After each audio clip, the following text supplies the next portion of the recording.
Salam alaikum, Azulflaouen, bonsoir. Depuis l'indépendance en 1962, le pouvoir a dirigé le pays selon une logique qui vise à marginaliser le peuple, le diviser et le réduire en silence par la répression et la propagande. Tandis que les lourdes condamnations continuent à pleuvoir contre toutes les voix discordantes, la criminalisation de l'action politique est érigée en système. Toute la panoplie répressive possible et imaginable a été déployée depuis le début du Hirak pour maintenir sous cloche la société algérienne. Ces derniers jours, plusieurs militants ont été condamnés en catémini à de la prison ferme. Yahya Semech à 6 mois de prison. Ben Naoum, 18 mois de prison. Mohamed Bardadi, 3 ans de prison ferme. Mash Zindine, 5 ans de prison ferme. Jeddar Jamel, 3 ans de prison ferme. Gharnawat Mourad, 4 ans de prison ferme. Bentifour Mohamed, 18 mois de prison ferme. Debari Sidali, 2 ans de prison ferme. Et Khalifouad, 6 mois de prison ferme. Ce climat étouffant de coercition et de menaces, où la peur a été actionnée comme un puissant levier qui nous a fait basculer dans un inconfort précaire. Il faut se rendre à l'évidence que notre pays, dans tout ce qu'il a entrepris, n'a produit que l'échec culturel, l'échec dans l'éducation, la santé, l'industrie et sociale. Le choix de la prison comme mode de gestion et comme seul horizon, qu'on bouche avec des murs, des interdits, des gardes à vue, des peines préventives ou des lois anticonstitutionnelles. Le choix de la répression, de l'enfermement, comme réponse aux inquiétudes légitimes d'une société qui s'interroge constamment sur son devenir incertain. Nous débattrons avec nos invités de cette recrudescence de la répression et des condamnations qui touchent les militants politiques et les militants des droits de l'homme en Algérie, juste après cette petite intro.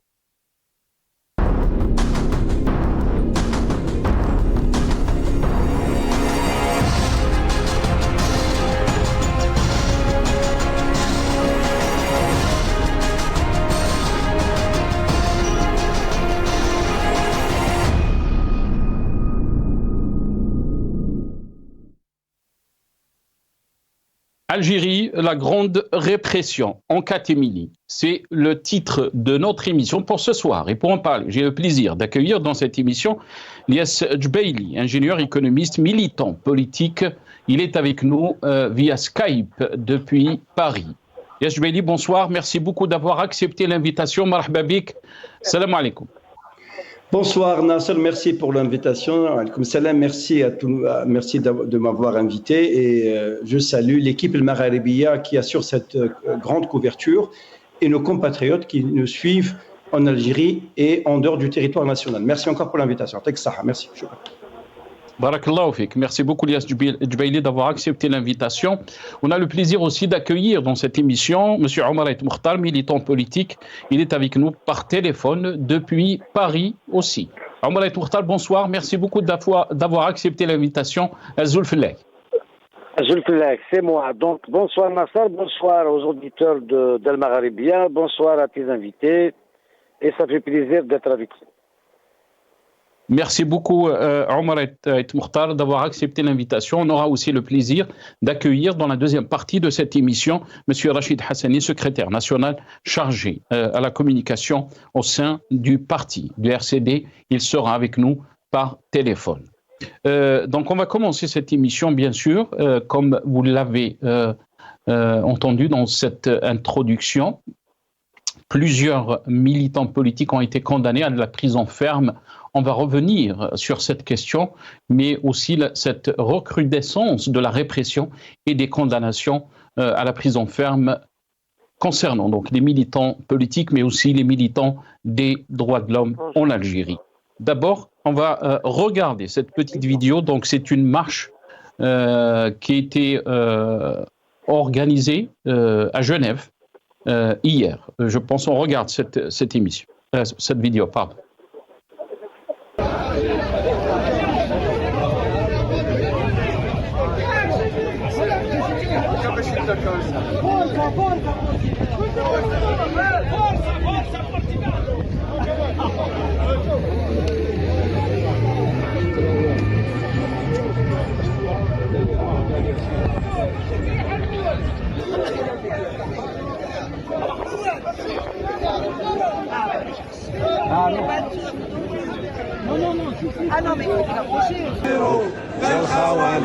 والله ما انا حابسين كريم الولاد صوالينا وكلهم رب العالمين دولة مدنية مدنية مدنية ماشي عسكرية عسكرية عسكرية دولة مدنية مدنية مدنية ماشي عسكرية عسكرية. Voilà, donc hier à Genève. On va regarder aussi cette prochaine vidéo, c'est les déclarations de Lotfi Boujma, qui est le ministre de la Justice, le garde des Sceaux algérien. Qu'est-ce qu'il a déclaré concernant la justice ou le système judiciaire en Algérie? لازم نتفاهموا علاش قلت لكم نعيشوا ظروفنا ونخرجوا نموذج جزائري تاعنا، يعني علاش المشاكل تاعنا ما نستوردش نموذج من الخارج ونطبقوا على الشعب الجزائري. لا، لازم نتفاهموا علاش قلت لكم نعيشوا ظروفنا ونخرجوا. Voilà, donc les déclarations du ministre de la Justice, Lotfi Boujma. Lias Jubaili, je vais commencer cette émission avec vous. D'abord, vous avez entendu ces noms, ces personnes, ces militants politiques. Yahya Semmache, Ben Naoum, Yahya Semmache à 6 mois de prison ferme, Ben Naoum 18 mois de prison ferme, Mohamed Bardadi 3 ans de prison ferme, Mash Zindine. Voilà, on est en train de regarder donc voilà les photos. Ben Naoum, d'abord Yahya Semmache, 6 mois de prison. Ben Naoum, 18 mois de prison. Mohamed Bardadi, 3 ans de prison. Voilà, Mohamed Bardadi. Mash Zindine, 5 ans de prison. Voilà, Mash Zindine, 5 ans de prison. Djeddar Jamel, 3 ans de prison ferme.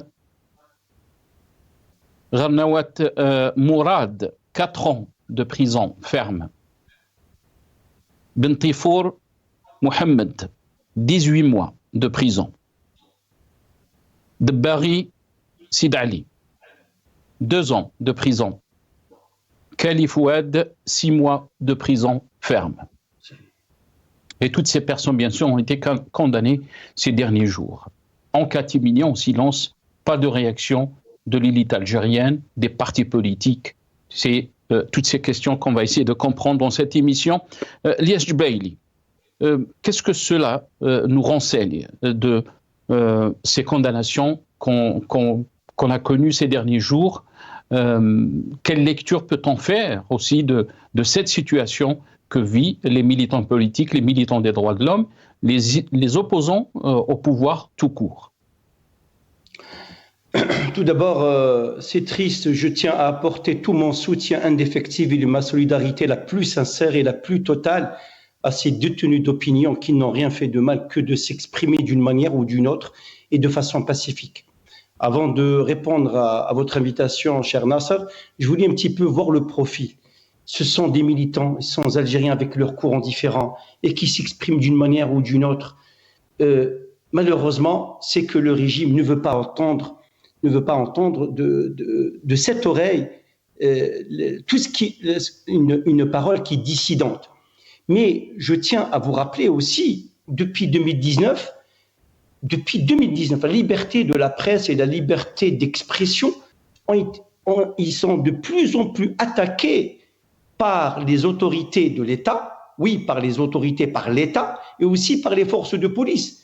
Pour de nombreux communicateurs, pour de nombreux activistes, pour de nombreux journalistes, exercer son métier expose à des amendes impayables.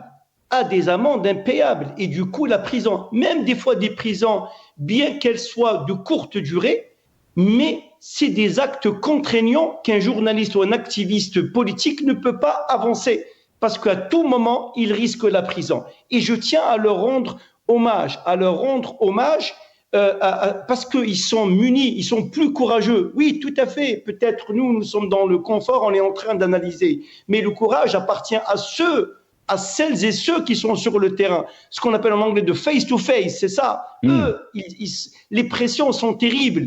Ils vivent dans une société qui est complètement verrouillée.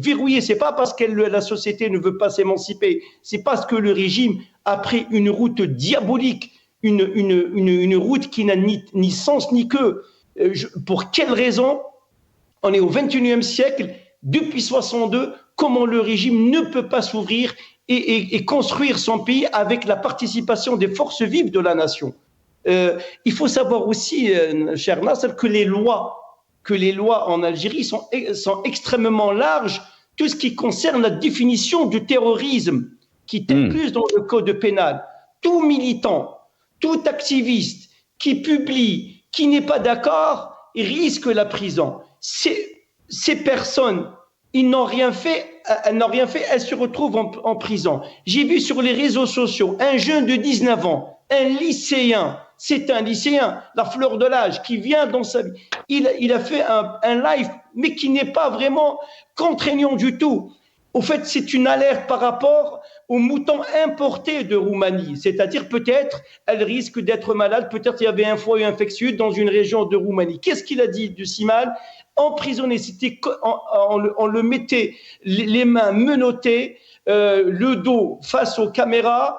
C'est comme si c'était un terroriste. Vous imaginez un enfant, un adolescent de 19 ans, comment voulez-vous que ce jeune de 19 ans puisse contribuer et construire le pays? C'est complètement ce pays, je veux dire les dirigeants, ils sont dans une faute diabolique. Vous vous rappelez Laurence Taylor, quand elle est venue en Algérie, il y avait un rapport de 18 pages que les autorités algériennes n'ont jamais respecté les recommandations faites de l'étranger. Les recommandations qui sont faites de l'étranger, c'est pas une ingérence étrangère, c'est une question d'humanitaire, c'est de ne pas poursuivre les défenseurs des droits humains et de les mettre au même titre, au même niveau que des terroristes. Vous imaginez, c'est-à-dire que ce régime n'a choisi aucun, quand je dis le régime, les mots sont sciemment choisis.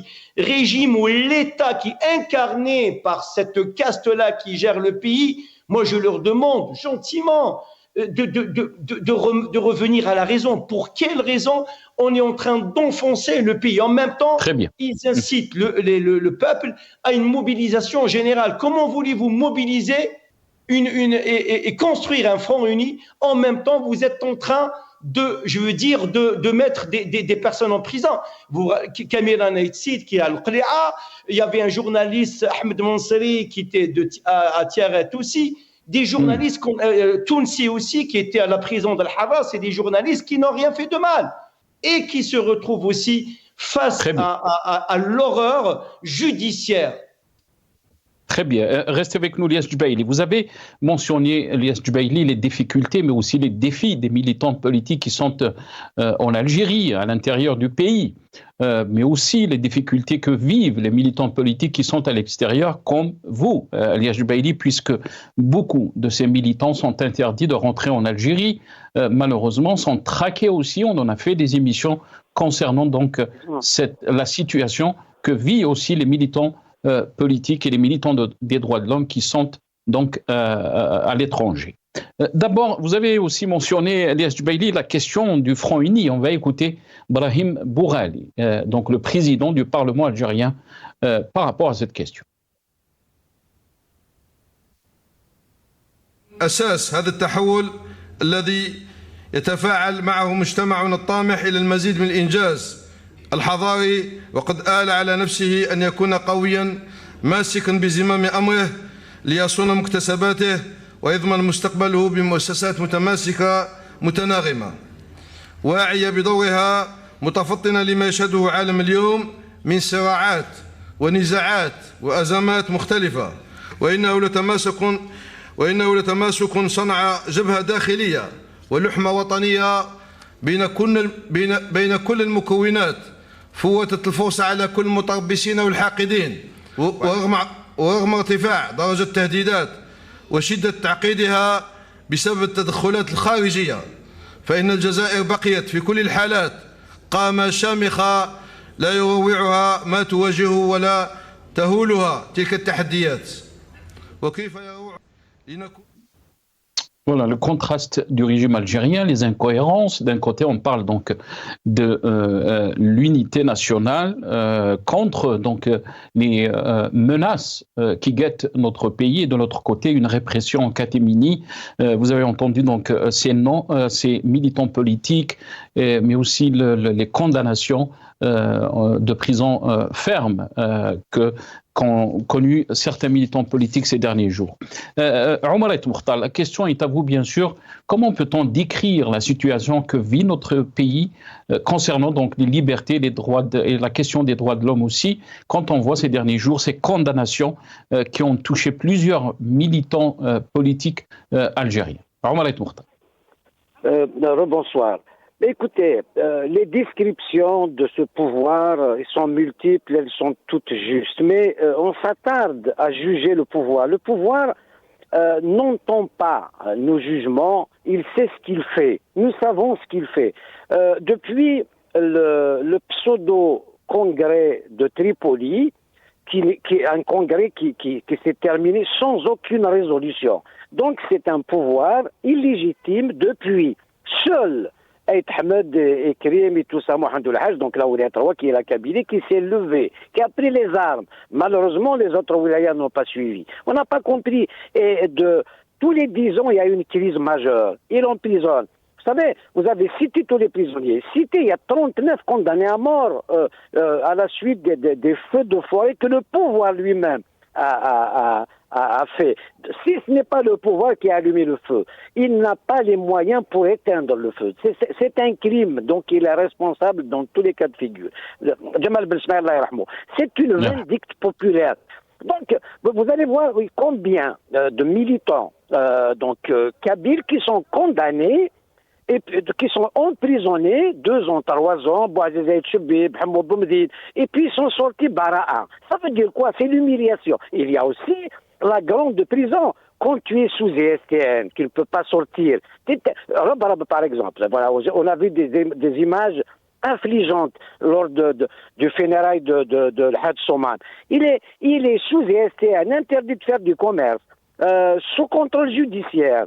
Il ne peut pas entrer dans son entreprise. C'est l'humiliation. Quelle différence y a-t-il entre lui, Kounina, rien. Donc, ce pouvoir est répressif, il entretient son appareil répressif contre toute voix discordante. Quand est-ce qu'on va comprendre ça?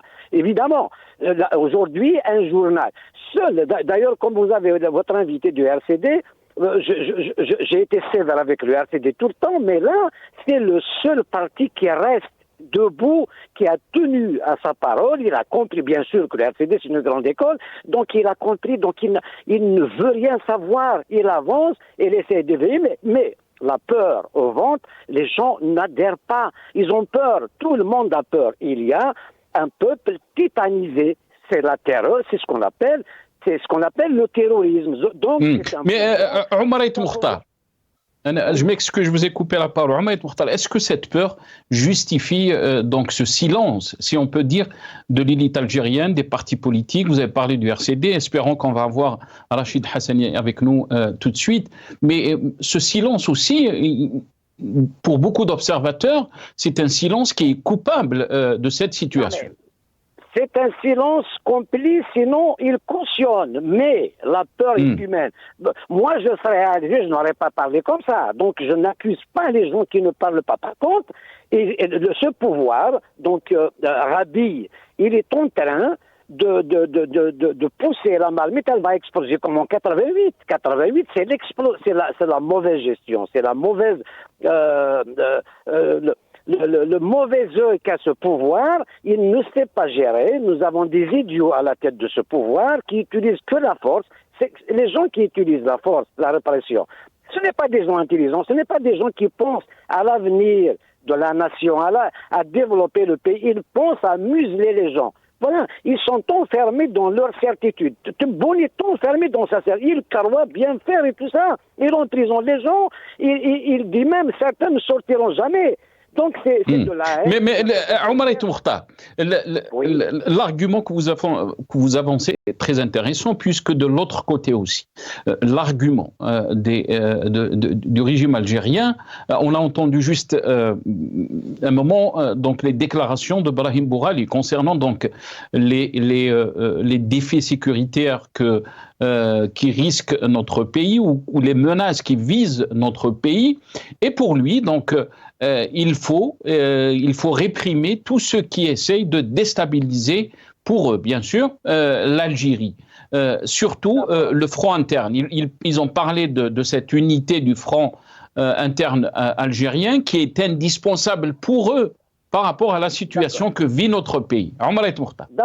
D'abord, Brahim Bourali, moi je ne l'entends pas, il n'est pas légitime, il n'y avait pas d'élection législative quand il était élu, moi j'ai participé, je n'ai même pas voté pour moi-même, il n'y a pas d'élection, il n'y a pas eu d'élection juste après le Hirak, enfin pendant le Hirak, donc c'est quelqu'un d'illégitime, oui, c'est-à-dire, pour endormir le peuple, ça prend un peu quand même. Et on est menacé. Il n'y a que l'Algérie qui est jalousie, qui est menacée par tout le monde, alors que c'est l'Algérie qui provoque le Mali, qui provoque la France, qui provoque...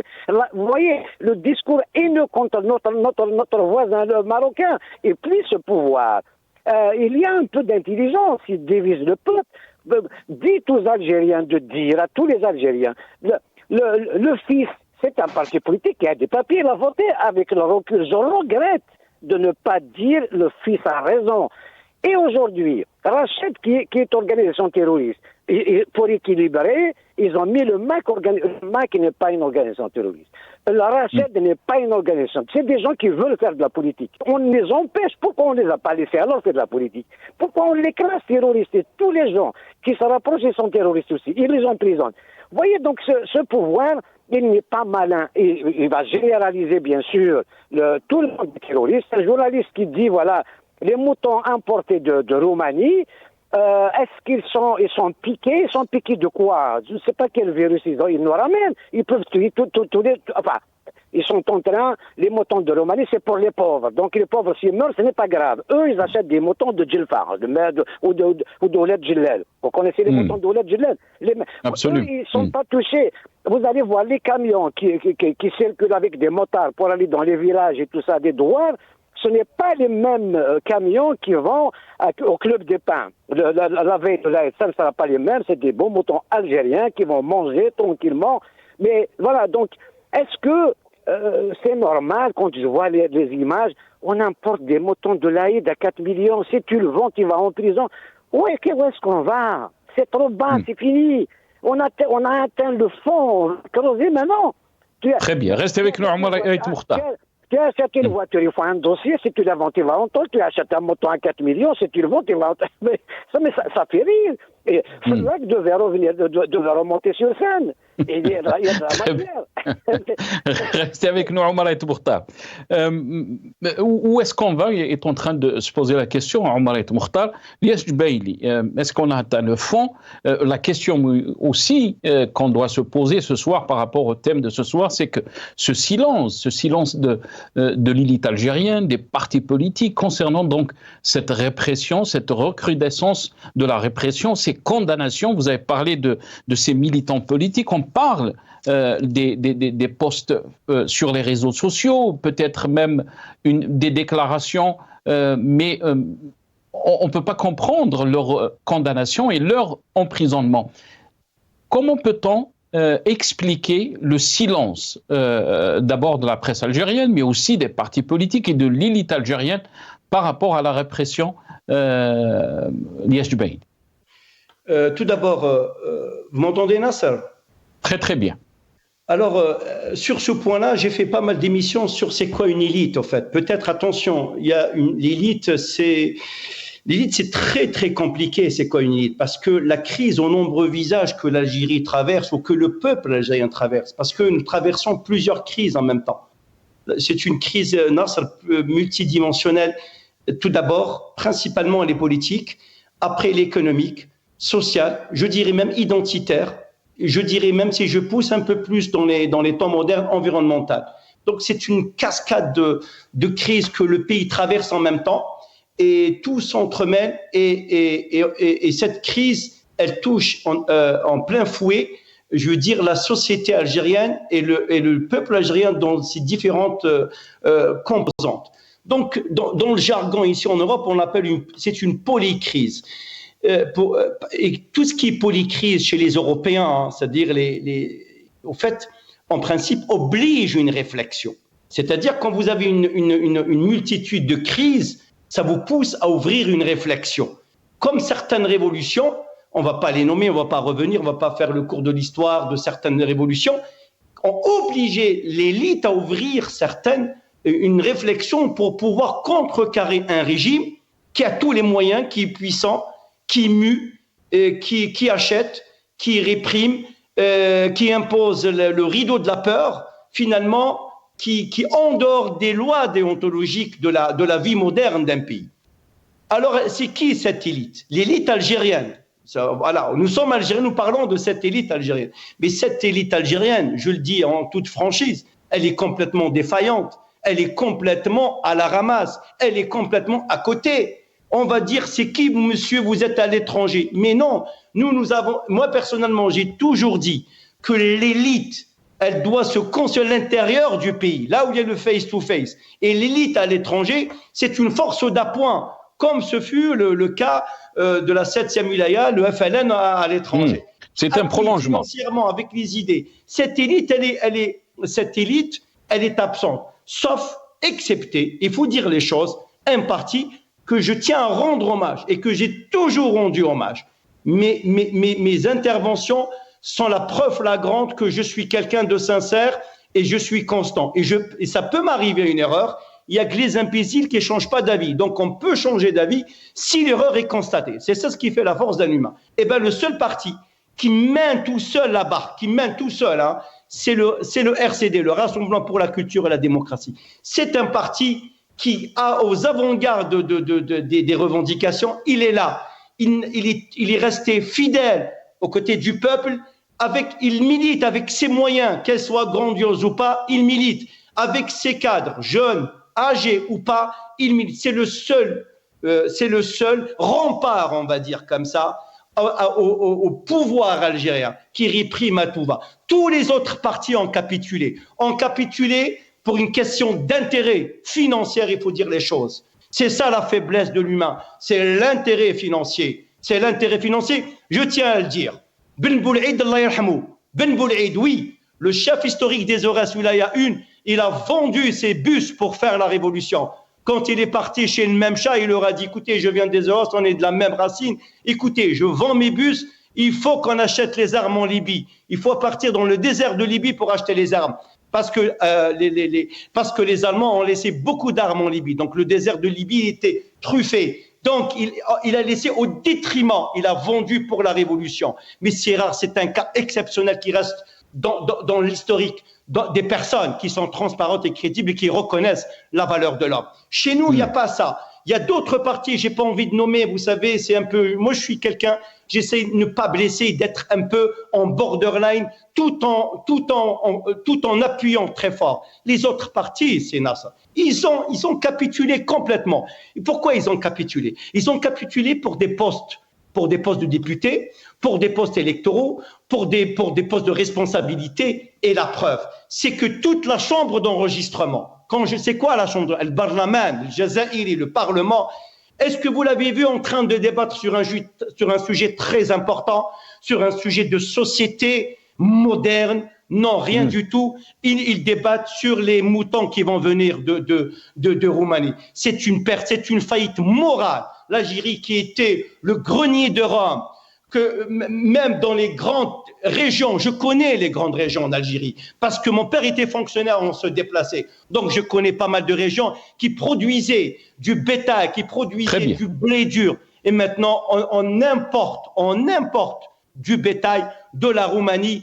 J'ai rien contre la Roumanie, c'est le dernier élève de l'Europe sur le plan économique, mais aussi il est en train de se ressaisir. Parce que la classe dirigeante en Roumanie, elle commence à se démocratiser. Donc tout ceci, tout ceci, qui est responsable? Évidemment, les détenteurs de la force publique, les détenteurs des pouvoirs publics, c'est le régime, mais aussi quelque part, Nasser, cette élite-là, qui a failli à sa mission parce qu'elle ne veut pas se structurer, parce qu'elle ne veut pas avancer, parce qu'elle ne veut pas faire des concessions entre elles pour avancer. Et le résultat est toujours le même. Donc le peuple algérien n'a plus confiance en son élite. Vous savez, quand vous dites que je fais confiance à quelqu'un, il faut qu'il montre patte blanche. Patte blanche, main propre, là, comme disaient les grands révolutionnaires, restant la tête haute, les mains propres. Et cette élite, elle est complètement... Attention, je généralise pas et j'essaie de mesurer le contexte dans lequel cette élite, quand même, il travaille ou essaie de produire. Mais c'est une élite complètement qui est disloquée parce qu'elle n'arrive pas à travailler ensemble. Parce qu'il n'y a pas l'unité, nous ne connaissons pas l'unité. Nous sommes très bons pour le moyen et le court terme, nous sommes très bons. Et dès qu'il s'agit que le travail, il est peaufiné, il est poussé vers le long terme, c'est la faillite totale. Et c'est la raison pour laquelle le régime, il a de beaux jours devant nous. Très bien, reste avec nous Ilyas Jubaili. Rachid Hassani nous a rejoint, donc secrétaire national chargé de la communication au sein du parti du RCD. Il est avec nous par téléphone depuis Alger. Rachid Hassani, bonsoir. Merci beaucoup d'avoir accepté l'invitation. Marhaba bi. Bonsoir Nassar, Zulfilaouen, bonsoir à Pidonité, bonsoir à tous ceux qui regardent le Maghrébien à cet instant. C'est moi qui vous remercie pour l'invitation. Merci beaucoup Rachid Hassani d'avoir accepté l'invitation.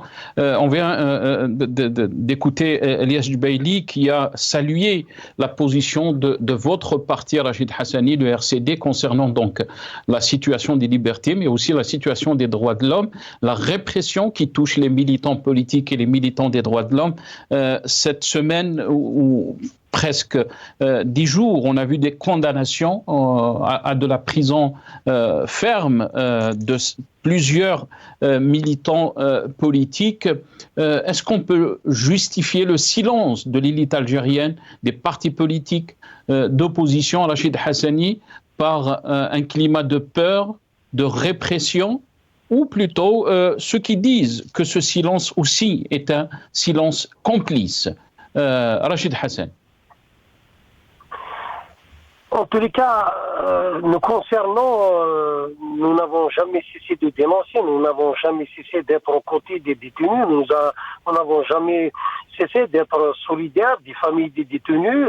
Nous avons toujours dénoncé la répression, notamment depuis 2019, mais force est de constater effectivement qu'ils nous sommes dans une période, dans une période de banalisation justement de ces condamnations, de banalisation de ces arrestations, parce qu'effectivement, ça fait quand même des mois et des mois, des années que cette répression féroce ne s'arrête pas, cette répression féroce continue, et donc il y a par contre plusieurs silences. Il n'y a pas qu'un seul silence. Il y a le silence dû à la peur, à la répression. Il y a des silences complices comme vous l'avez souligné. Il y a des silences aussi intéressés.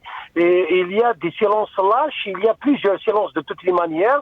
Le silence du peuple est naturellement un silence dû à la peur, dû donc à cette terreur de la répression, mais le silence effectivement de l'élite, des élites, des partis politiques, entre parenthèses, ou ce que nous appelons encore les partis politiques, parce que pour la majorité sont des partis soumis. Ces silences-là sont inacceptables, sont inadmissibles, en tout cas aux yeux du RCD. Nous l'avons toujours souligné.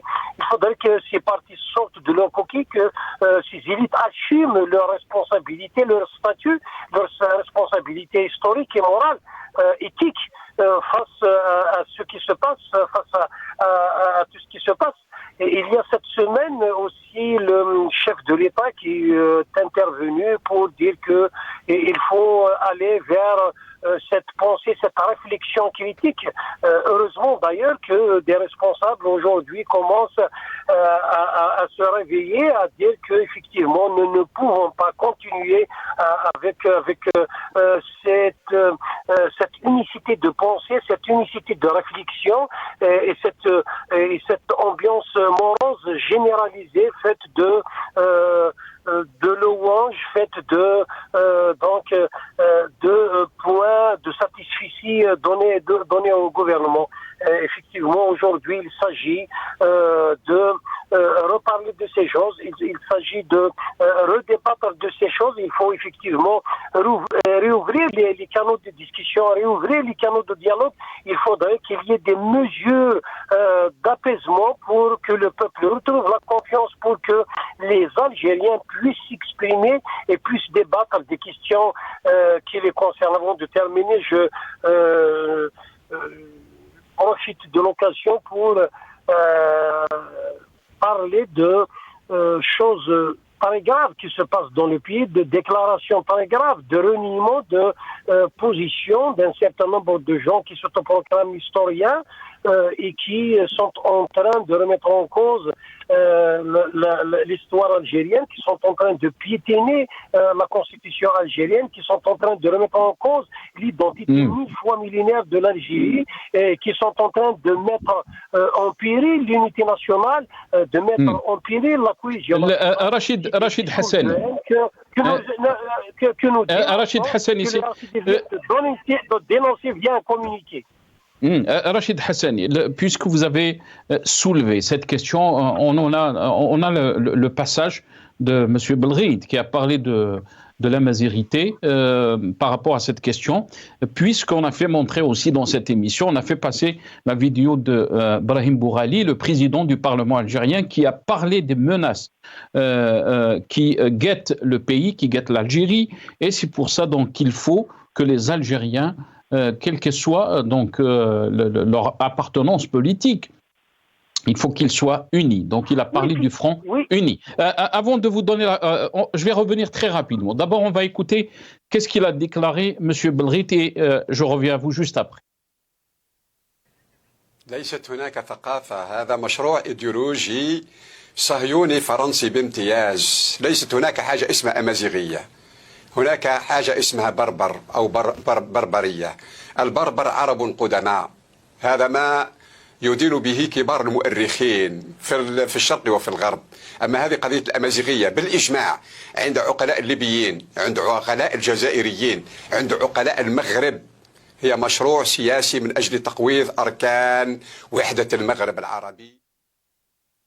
Voilà, donc ces déclarations qui ont été bien sûr condamnées sur les réseaux sociaux.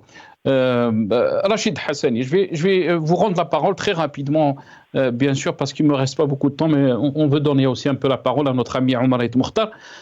Rachid Hassani, quand le régime algérien parle de l'unité du front national, de l'unité des Algériens par rapport aux menaces qui guettent donc notre pays. Et on entend en contrepartie ce genre de discours. Je vous laisse la parole. C'est inadmissible. De toute manière, notre parti, le RCD, vient de s'exprimer, vient de communiquer par rapport à cela cet après-midi. Ce CEO, donc Belrhid, qui représente quand même des gens, il y en a beaucoup comme lui qui, ces dernières années, ces derniers temps, versent dans la haine, versent dans l'exclusion, il menace gravement l'unité nationale. On ne pas aujourd'hui parler d'un front interne, de l'unité nationale et nous permettre le luxe de ne pas convoquer ces gens, de ne pas neutraliser chez ces gens, de ne pas les convoquer en justice pour les entendre et pour effectivement dénoncer toutes ces contre-vérités d'abord historiques et ce discours de haine qui est dispatché et qui est en train de prendre de l'ampleur et qui met gravement en danger l'unité nationale et la cohésion restaurer la cohésion nationale, il faudrait que ce genre de discours soit dénoncé, il faudrait que ce genre de discours soit banni des écrans, du débat public, parce que c'est un discours de haine,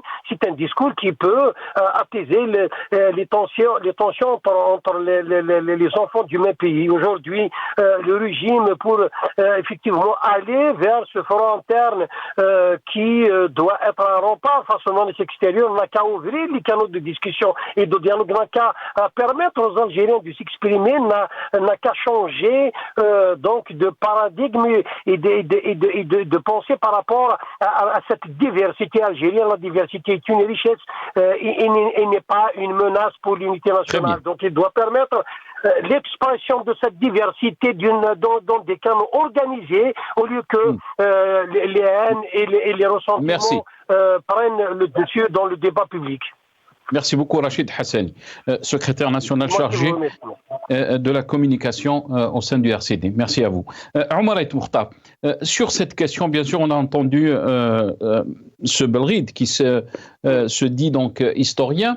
La question, bien sûr, qui se pose les Algériens, Omar Ait Mokhtar, quand on voit par exemple des condamnations, on a parlé donc de ces militants politiques, de Yahya Semmache, qui a été condamné à 6 mois de prison pour des posts Facebook sur les réseaux sociaux. Ben Naoum a 18 mois de prison, Baghdadi a 3 ans de prison, Mash Zindine a 5 ans de prison, Jaddar Jamel 3 ans de prison, et sans oublier bien sûr le reste. Quand on condamne des Algériens juste parce qu'ils ont ils ont publié des posts qui critiquent la politique du régime algérien, Omar Ait Mokhtar. Quand on condamne Saad Bouakba qui a parlé de Al-Djelfa, on l'a condamné, on l'a jeté en prison, on lui a enlevé son passeport, on l'interdit de sortir, même pour se soigner à l'étranger. Et là, on laisse des gens qui attisent la haine, qui essayent de diviser les Algériens. Qu'est-ce qui se passe dans cette Algérie, Omar Ait Mokhtar, et ceux qui nous disent de l'autre côté qu'il faut s'unir parce que l'Algérie est menacée? Omar Ait Mokhtar. Oui. Vous savez, François René de Chateaubriand a été magistralement chanté par Ait Menguellet, donc donc tu peux l'expliquer. Belride, il est au diapason avec le régime algérien depuis le faux congrès de Tripoli, où juste après Ben Bella a couru vers Bourguiba, il a dit Al-Jazair Arabia 3 fois, et puis le discours de Nasser qui s'est réjoui Al-Jazair Arabia. Donc ça continue comme ça. L'Algérie arabo-musulmane, l'Algérie, logiquement, une Algérie algérienne, Ben Ramadan l'a bien dit, l'Algérie ni orientale ni occidentale. Une Algérie algérienne, elle doit être arabo-amazigh, par exemple. Sinon, une Algérie algérienne... Comme le dit la Constitution, très clairement... Non, la Constitution, on n'a pas de Constitution. La Constitution algérienne est faite dans un cinéma, mais alors le film n'est pas encore terminé. Mais alors le film, le cinéma, il n'y a pas de Constitution en Algérie. Il y a une pseudo-constitution faite sur mesure pour prendre le pouvoir. Ils ont pris le pouvoir et ils ont continué comme ça tous les 10 ans à se faire de l'Hadja. Voilà ce qui se passe. La dernière Constitution, j'étais à Alger, j'ai voulu en débattre. J'ai cherché à l'université, machin truc, il n'y avait aucun débat. Je me rappelle, j'ai demandé à ce que je vote à Tizi Ouzou. Le scrutin n'était pas organisé. Il y avait 0 vote. Il n'y avait aucune discussion, aucun débat. Donc il n'y a pas de constitution, c'est pas la peine de tourner en rond. Mais ce pouvoir, Belride qui est au diapason avec le pouvoir, mais il ne peut pas. Il a un Massaleh alors qui est en Algérie payé par l'Assemblée nationale, et les gens qui ont fait 0 cabine. Ce n'est pas la première fois. Le RCD justement, il faut corriger, c'est moi qui a salué la position constante du RCD avant Monsieur Djibaili, que j'aime bien, mais c'est moi qui ai été le premier à le saluer. Absolument, voilà. absolument. Et c'est la vérité, donc c'est tout de suite. Il y a les téléspectateurs qui sont témoins. Donc, d'ailleurs, Mazouz, quand il est venu à Paris, j'ai été à son meeting, je l'ai salué. Je suis resté jusqu'à la fin pour le saluer. Ça, c'est une chose. Mais ce pouvoir, il joue avec les mots. Ce pouvoir était légitime, il a d'abord peur du peuple. Comme je ne sais pas, le truc interne, je ne sais pas quoi ce qu'il veut faire Bourali, et puis Chengueriha qui fait un discours au peuple, c'est-à-dire nous sommes en guerre, voilà. Et quand tu regardes comment parle le ministre, enfin le pseudo-ministre de la Justice, il parle comme un ministre de la guerre. Il parle de prison, de répression, je ne sais quoi. Il ne parle pas de loi. Le ministre de la Justice n'est pas... La priorité n'est pas la prison, c'est le contraire de la prison, le ministre de la Justice. Être juste, d'équilibre. Voilà. Donc on a un pouvoir amnésique et enfermé dans sa certitude qui est en train de... Nous sommes en guerre contre tout le monde. Et là, on n'a aucune crédibilité. Et ce qui va se passer... Ils sont en train de chercher à léguer la souveraineté. Si tu regardes qu'est-ce qu'a dit Boukhadoum aux États-Unis, et juste après que Zelensky a rencontré Trump, il lui a dit c'est sans limite. Les coopérations sans limite. Mais ce n'est pas d'abord à lui de décider. Et regarde le défilé chez l'ambassadrice des États-Unis. Tous les jours, les ministres, le créa, les machins, les gâteaux, le macaron. Mais c'est incroyable. Ils sont en... Omar El Mokhtar, très rapidement, parce qu'il ne me reste pas beaucoup de temps, est-ce que cette politique du tout répressif est un signe de la force de ce régime, ou bien au contraire est un signe de faiblesse? Très rapidement. Ceux qui utilisent la force, ce n'est que les faibles. Ceux qui sont forts n'utilisent jamais la répression ou la force. La force est un signe de faiblesse. Voilà, c'est un pouvoir faible, incompétent. Autrement, l'Algérie ne serait pas là. Ils utilisent des influenceurs. D'ailleurs, pour l'occasion, cet après-midi, j'ai déposé plainte contre un influenceur qui m'a menacé, menace Rotailleux, il menace Drioncourt, il m'a menacé moi-même, donc j'ai déposé une plainte. C'est un certain Jugurta 78 dans TikTok. Donc je ne la rate pas et je n'ai pas peur. Même si je dois faire dans ma vie, je reste comme je suis. Merci beaucoup, Omar El Mokhtar. Liège Dubaïni, très rapidement, peut-être la même question, je vous laisse 1 minute 30 très rapidement. Est-ce que cette politique du tout répressif est un signe de force ou bien au contraire, c'est une faiblesse? Liège Dubaïni. Le taux répressif ou le taux sécuritaire est une marque de faiblesse d'un pouvoir, et notamment le nôtre, le pouvoir algérien. Parce qu'il ne propose rien en contrepartie que la répression. Est-ce que vous l'avez vu? Il ne propose pas une autre alternative. Il ne veut pas de démocratie pour l'Algérie. Il ne veut pas démocratiser l'Algérie. Il ne veut pas que son peuple s'émancipe. Il ne veut pas que le peuple profite, exploite, oui, tout à fait, cette indépendance pour en faire un pays, un grand pays. Il ne veut pas, en fait. Voilà, il a choisi une méthode diabolique, il a choisi la répression, il a choisi les poursuites, il a choisi la peur. Donc la peur, la corruption, le taux répressif sont les 3 piliers sur lesquels il s'appuie pour gérer le pays. Est-ce que c'est une issue? Peut-être pour le court terme, mais pour le long terme, j'en suis sûr que les grands décideurs, parce que dans ce régime, il y a des décideurs forcément, ce qu'on appelle, ils ont pour moi doté d'une intelligence noire. On peut être intelligent, mais quand elle devient noire, quand elle va à l'encontre du peuple et quand elle va à l'encontre des intérêts de la nation. Ils doivent remuer un peu la cervelle de dire est-ce qu'on est sur le bon chemin? Il est temps, moi je lance un message à eux de façon pacifique, je l'ai toujours fait, je profite de le Maghrébia. C'est une tribune qui est libre, qui donne la parole à tout le monde. Je leur dis de libérer le pays avant qu'il soit trop tard. Il est temps, quand vous appelez une mobilisation générale, la moindre des choses, et vous voulez un front uni contre les Aidil Kharijia, pourquoi pas, on peut vous faire confiance. Mais avec votre méthode, avec votre comportement, c'est que il n'y a plus de confiance en vous. Le peuple algérien ne fait plus confiance en son État, ne fait plus confiance en ses institutions. Malheureusement, c'est la réalité, cher Nasser. Merci beaucoup, Lias Dubaili, ingénieur économiste et militant politique. Vous étiez avec nous depuis Paris. Merci à vous. Merci à Omar Et Mokhtar, militant politique, qui a aussi salué la position du RCD concernant cette politique de répression. Merci à Rachid Hassani, secrétaire national chargé de la communication au sein du RCD. Merci à vous, chers téléspectateurs, d'avoir suivi cette émission. Khawah la khair.